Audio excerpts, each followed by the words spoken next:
నా పేరు కోల హరీష్. నేను ఒక వీడియో పెట్టడం జరిగింది. ఇది బండి సంజయ్ గురించి నేను మాట్లాడడం జరిగింది.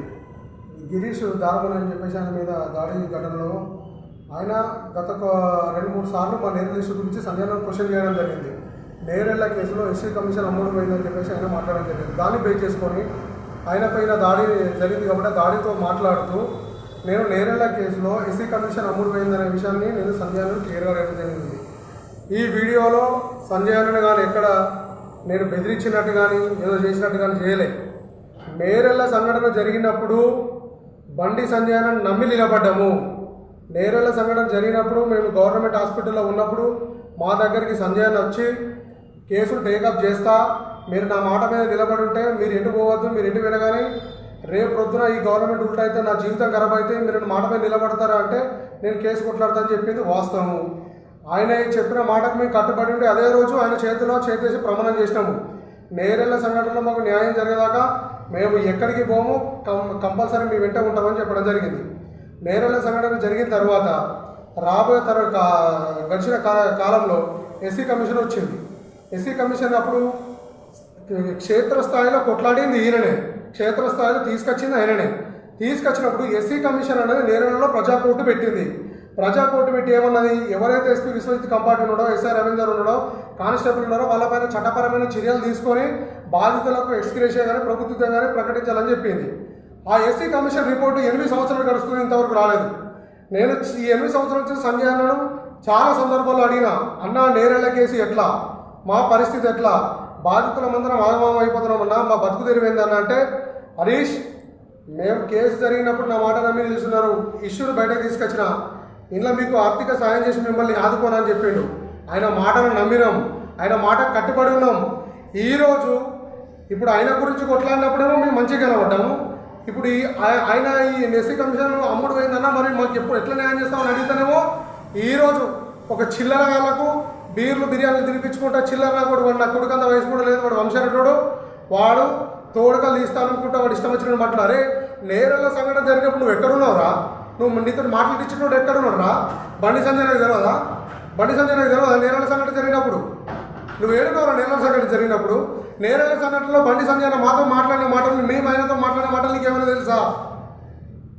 చెప్పు, సమాధానం చెప్పరా? ఇష్టం వచ్చినట్టు ఫేస్బుక్లో వాట్సాప్లలో ట్రోల్ చేస్తే అయిపోతుంది అనుకున్నావా? నా దగ్గర ప్రతిదీ ఆధారంతో సహా ఉన్నది. నేను సంజయ్ అన్న కనుక కంపల్సరీ బయట పెట్టమంటే కంపల్సరీ బయట పెట్టడానికి సిద్ధంగా ఉన్నా. ఆయనకు కూడా తెలుసు ఇష్యూ స్టార్ట్ అయినప్పటి నుంచి ఇప్పటి వరకు ఆయన ఏం మాట్లాడాడు, మేమేం మాట్లాడుతున్నాము, ప్రతి విషయం నా దగ్గర ఎవిడెన్స్తో సహా ఉన్నది. నేను ఇప్పుడు ఆయనను అడిగేది ఒకటే, మాకు అన్యాయం జరిగింది, ఎస్సీ కమిషన్ రిపోర్ట్ ఇయ్యు. హైకోర్టులో సీరియస్గా కేసు నడుస్తుంది.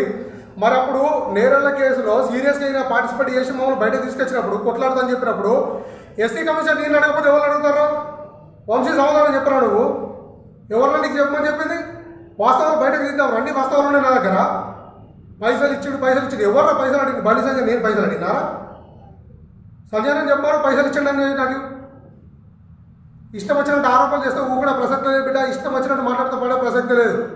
పైసలు ఇచ్చిందని ఆరోపణ చేస్తే ఏ రకంగా ఇస్తాడు, ఏ రకంగా ఇచ్చిండు ఆయన? దేని గురించి ఇచ్చిండు ఆయన? ఏ మాట మాట్లాడుతూ మేము ఏ మాట కట్టుబడి ఉంటే ఇలా మాట మాట్లాడుతున్నాయా? ఆయన కదా మాట్లాడాల్సింది. నువ్వేవాడురా చిల్లరగా కొడుక, నువ్వు నా గురించి మాట్లాడలేదురా? నేను బహిరంగ చర్చకు సిద్ధము. ఇప్పటికైనా నేరెళ్ళ కేసులో ఎస్సీ కమిషన్ అమ్ముడు పోయిందనే విషయము బీజేపీతో పాటు ప్రతి పార్టీకి తెలుసు.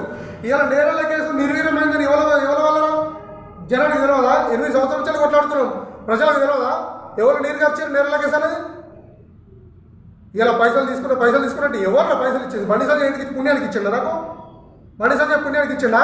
ఆయన ఇచ్చిన పైసలతో లాడ్జీలు కట్టుకున్నా, బిల్డింగ్లు కట్టుకున్నా, లేకపోతే టొయోటా ఫార్చునర్లు కొనుక్కున్నా? ఎవరో మీద చెప్పండి ఎవరో యూజ్లెస్లో? నేను ఇప్పటికి కూడా కట్టుబడి ఉన్నా. సంజయ్ అన్న ఇట్లాంటి చిల్లర వ్యక్తులతో మాట్లాడించి నీ క్యారెక్టర్ దెబ్బ తీసుకోకు. 8 ఏళ్ళు నేను నమ్మిన, 8 ఏళ్ళు నీ మాటకు విలువించిన, 8 ఏళ్ళు నువ్వు ఎట్లా చెప్తే అట్లినా, 8 ఏళ్లలో ఎలక్షన్ ప్రచారం నువ్వు ఎట్లా తిరిగిమాట అట్లా తిరిగినా. నీకోసం కూడు గుడ్డ అన్ని మనసు నీ ఇంటికాడ ఉన్నా. ఏ ఒక్క రోజు నువ్వు నన్ను తిన్నావని అడిగినావా? ఏ రోజు కూడా అడగలే. ప్రతి ఎలక్షన్ ప్రచారంలో నేరెళ్ళ హరీష్ నా తమ్ముడు నా బాధితుడు అని చెప్పేసి ప్రతి స్టేజ్ ఎక్కించినావు. కరీంనగర్ నుంచి మొదలుపెడితే హైదరాబాద్ జిహెచ్ఎంసీ లాగా ప్రచారం చేయించినావు. ఏ ఒక్క రోజు నన్ను ఎందుకు తీసుకోపోతావు నేను అడిగినా? నాకు అన్యాయం చేసినప్పుడు న్యాయం చేస్తానికి వచ్చిండు, నాకు న్యాయం చేస్తాడని నమ్మకం కలిగించుండు, అందుకే నిలబడ్డా అని చెప్పేసి నిలబడ్డా. సమాధానం చెప్పు సంజయ్, నాకు చిల్లరగలతో ఏందన్న నాకు నీకు నాకు కదా, నేను నీ గురించి మాట్లాడుతున్నా, నా గురించి మాట్లాడాలి కదా. ఇష్యూ జరిగినప్పుడు నీకు నాకు కదా తెలిసింది. ఆ రోజు నువ్వు ప్రమాదం చేయించుకోలేదన్నా, కేసు నుంచి బయటకు పోతే మళ్ళీ నా జీవిత సర్వస్వం నువ్వు ప్రమాదం చేయించుకోలేదన్నా. ఇదే కేటీఆర్ మమ్మల్ని పరామర్శించడం కోసం వెబ్లవాడ ఆసుపత్రిలో కట్టే రాత్రి 12 గంటలకు మా దగ్గరికి వచ్చి, మీరు రేపు కేటీఆర్ వస్తుండు, మీరు ఏం మాట్లాడద్దు, మీరు ఏం మాట్లాడినా మళ్ళీ మిమ్మల్ని తీసుకుపోయి చంపుతారు, అనేక రకాల ఇబ్బంది పెడతారు, హరీష్ నేను బయటకు తీసుకొచ్చినా మిమ్మల్ని కాపాడు, అదే విధంగా మీకు న్యాయం చేస్తాను చెప్పింది మీరు కదా అన్న. ఆ రోజు కేటీఆర్ వస్తే అడ్డుకునే ప్రయత్నం చేసింది మేము కదా. ఆ రోజు నువ్వు ఏం మాట మాట్లాడమంటే నేను ఆ రోజు ఆ మాట మాట్లాడినా. నా జీవితంలో రాజకీయం కూడా ఎప్పుడు నేను నేరలే. ఈ నేరల ఇష్యూ స్టార్ట్ అయినప్పుడు నీ మాటలు ఎప్పుడైతే నమ్మిందో అప్పటి నుంచి ఇప్పటి వరకు నీ మాటలు నా నోటి నుంచి వచ్చేసినాయి. ఏ ఒక్కరోజు కూడా నీ మాట దాటిపోలే నేను. ఈ రోజు నాకు అన్యాయం జరుగుతుందన్నా, ఎస్సీ కమిషన్ రిపోర్ట్ కావాలని అంటే ఇంత బదులు చేసే ప్రయత్నం చేస్తున్నావా? ఇది నీకు న్యాయమనా? అదే బీజేపీ కార్యకర్తలు, అదే బీజేపీ నాయకులు అడుగుతున్నా, మీరందరూ నా సమస్య ఉన్నారు, సమస్య చూసి నేను సంజయ్ దగ్గరికి ఎన్నిసార్లు తిరిగినా, ఎన్ని చుట్టూ తిరిగినా, సంజయ్ ఏ ఊరికి పోతే ఆ ఊరికి వచ్చినా, ఎక్కడ పోతే అక్కడ ఉన్నా, ఏ జరిగితే ఆ ధర్నక్కడ నేనున్నా. నా పనులు అన్నించి పెట్టుకొని ఎవరి కోసం చేసినా, నీ కోసం చేయలే, నీ కోసం నేను నిలవలే. ఈ రోజు నాకు ఆవేశం వచ్చింది, నాకు న్యాయం జరుగుతలే. 8 ఏళ్ళ నుంచి నాకు తడిగిరి ప్రయత్నించి మా జీవితం సర్వనాశనం అయితే మాకు ఇంకా న్యాయం జరిగితే, న్యాయం చెప్తా నువ్వు తీసుకుపోయి ఇంకా నువ్వు అన్యాయం చెప్తే మరి ప్రశ్నించకపోతే ఎవరు అడగాలి? మేము మాకు సమాధానం ఎవరు చెప్తారు? ఈ చిల్లర కొడుకులతో మాట్లాడిస్తే నీ విలువ సంజయ్, నీ మీద గౌరవం ఉంది, ఇప్పటి కూడా నేను చాలా విధాలుగా ఒప్పుకోడుతున్నా. కేసు స్టార్టింగ్ నుంచి ఎండింగ్ వరకు ప్రతి ఆధారం నా దగ్గర ఉంది. నేనేదో తప్పు చేసినట్టుంటే దేనికన్నా దానికి సిద్ధం. ఇట్లాంటి బాధ చేసే పని చేస్తే మాత్రం భవిష్యత్ కార్యంలో చాలా సీరియస్గా ఉంటుందన్నా. నేను ఇచ్చిపెట్ట నా కుటుంబ సభ్యులతో నువ్వేం మాట మాట్లాడావు, ఇప్పుడు ఏం మాట మాట్లాడావు, ప్రతిసారి నీ దగ్గరికి వచ్చినప్పుడు నువ్వేం మాట మాట్లాడావు, ప్రతి ఒక్కటి నా దగ్గర ఉన్నదన్నా. ప్రతి ఒక్కటి తెలుసు. నీ దగ్గర ఉన్న కార్యకర్తల నుంచి మొదలుకుంటే నన్ను చూస్తే ప్రతి కార్యకర్తకు తెలుసు అన్న. ఇటు వంశీగా ఎవడన్నా చిల్లర కానీ ఎవడో 4 మాటలు చెప్పి పంపిస్తే భయపడతా అనుకుంటారా? బహిర్గతం చేద్దాం. అవసరమైతే బీజేపీలో ఇప్పుడు ఎమ్మెల్యేలు, ఎంపీలు చాలా మంది ఉన్నారు, పెద్దల దగ్గరికి పోదాం. మీరు నేరల కేసులో మీరు చేసినది ఏందో, నేను చేసిన తప్పేందో చూపిద్దాం. బహిర్గతంగా చర్చకు సిద్ధం. నేను ఎక్కడికంటే అక్కడికి. పైసలు ఇచ్చిర్రు ఎవడన్నా పైసలు ఇచ్చింది? పైసలు ఇచ్చింది ఎవడు? నేను నమ్ముకోలేదు కాబట్టి నీ బాధ్యత కదా పెట్టాల్సింది. నేను నమ్ముకున్నప్పుడు కొట్టాల్సిన బాధ్యత నీది కావాల్సిందే అన్న. మరి ఎవడు పెట్టాలి? మాకు అన్నం పెట్టవా, ఇంకోళ్ళు పెడితే అద్దటవా? కేటీఆర్ ప్రభుత్వం ఇస్తాడు అద్దంటివి, ఆర్థికంగా ఆదుకుంటే అద్దంటివి, 3 ఎకరాల భూమి ఇస్తాడు అద్దంటివి. మరి అన్ని రకాలుగా అద్దా నువ్వు మాకు న్యాయం చేస్తాను మాట్లాడితివి. మరి ఏది నీ న్యాయం? ఇట్లా అడిగితే తప్ప ఈ చిల్లరగా ఎన్నికేసుకొని ఏదో వచ్చిన మాటలంటే బదనాం చేస్తే అంటే మేము పడతాం అనుకున్నావు సంజయన. అది నీకే ప్రమాదం. నువ్వు ఒకసారి ఆత్మవిమర్శ నేర్చుకో. నువ్వు ఎంతమందికి ఎన్నిసార్లు మాటలు చెప్పినావు, నీ మాటకు నేను ఎన్నిసార్లు కట్టుబడినా, ఈ రోజు నేను బహిర్గతంగా వచ్చి మాట్లాడడానికి రీజన్ నువ్వు చెప్పు సంజయన. నీ దగ్గరికి వచ్చి ఎన్నిసార్లు అడిగినా, నేరెళ్ళ కేసులో 10 ఏళ్ళ నుంచి కొట్లాడుతున్నావు కేసు అని, ఇలా కేసులు ఏం కాదు పోని నువ్వే బహిర్గతంగా నాతో అండి వల్ల. ఇక మరి నేను ఎవరు అడగాలన్నా? ఈ చిల్లర నా కొడుకులే సమాధానం చెప్పాలా? చెంపడాలు తీస్తాను. నేను మర్యాద కొద్ది మాట్లాడుతున్నా. అరే వంశీగా, నువ్వు ఒక దళిత సామాజిక వర్గం బిడ్డే కదా, నీకేమన్నా తాటి గ్రిప్పించి నీకు న్యాయం చేస్తాను, నిన్ను మోసం చేస్తే నువ్వు ఎవరి మీద పోరాటం చేస్తావు చెప్పరా? నాకు సమాధానం చెప్పరా? ఎవరైనా నేను ఎగేసి చెప్పది? ధైర్యం కూడా రాలా. నేను అక్కడ ఉంటాను, నువ్వు ఏడికి రమ్మంటే అడిగి వస్తారా అని చూద్దాం. సంజయ్ ప్రశ్నిస్తే రౌడీజం గుండాయిజం చెప్పిస్తావు. చెప్పు సంజయ్ అన్న, నీ మాట నమ్మినా కదా, నేను దేవుడు లెక్క పూజించినా కదా, ఏ రోజైనా నీ మాటకు ఎదురు చెప్పినా అన్న? నువ్వు ఎట్లా చెప్తే అట్లేదన్న? ఈ 8 సంవత్సరాలు నువ్వు ఏం చెప్తా అదిన్నా?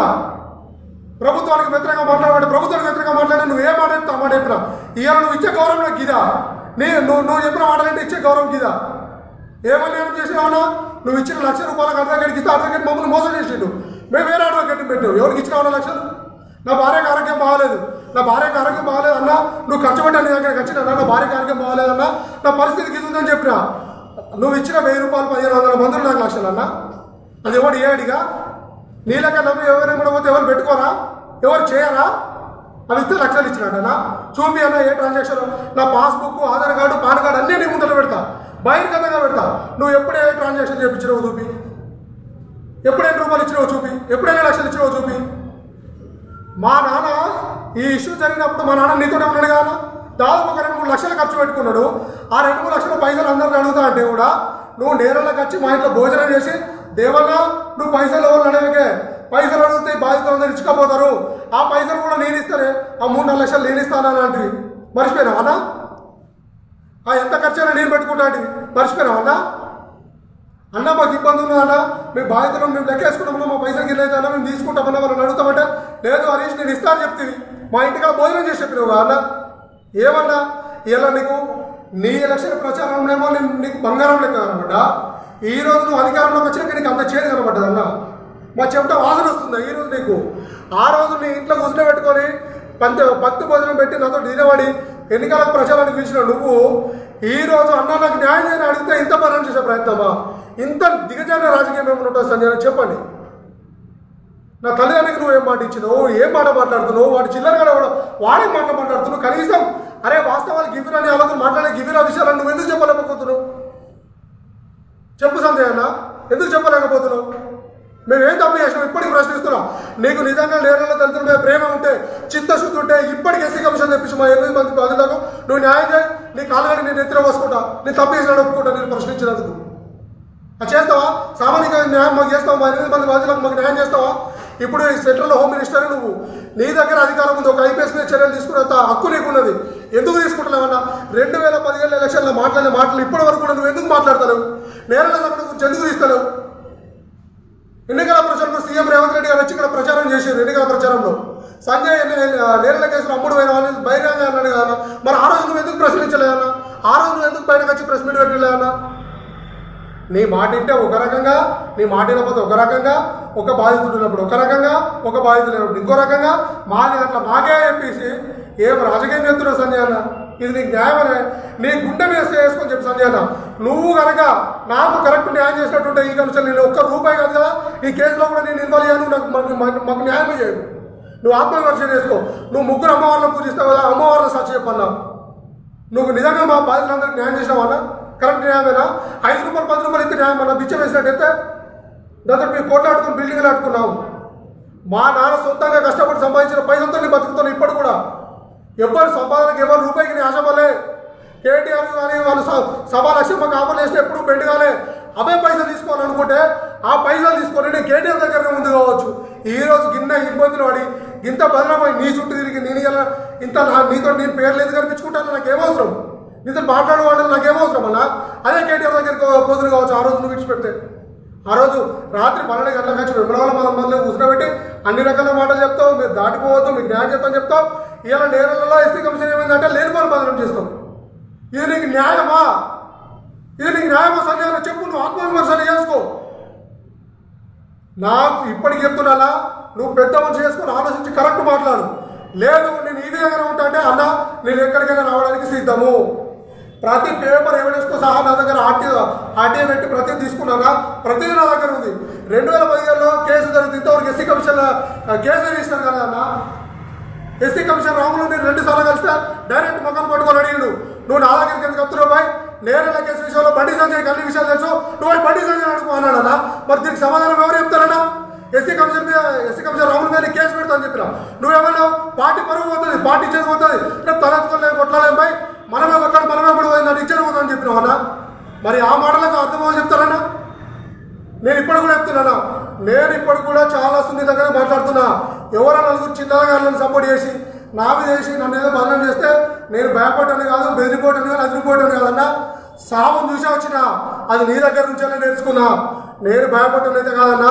నువ్వు నిజంగా మా మీద ప్రేమ ఉంటే, నిజంగా నీకు చిత్తశుద్ధి ఉంటే బీజేపీ కార్యకర్తలు అందరూ ఆలోచించండి. ఇవాళ మేము ఎస్సీ కమిషన్ గురించి అడిగితే మమ్మల్ని బదనం చేసే ప్రయత్నం చేస్తుండు.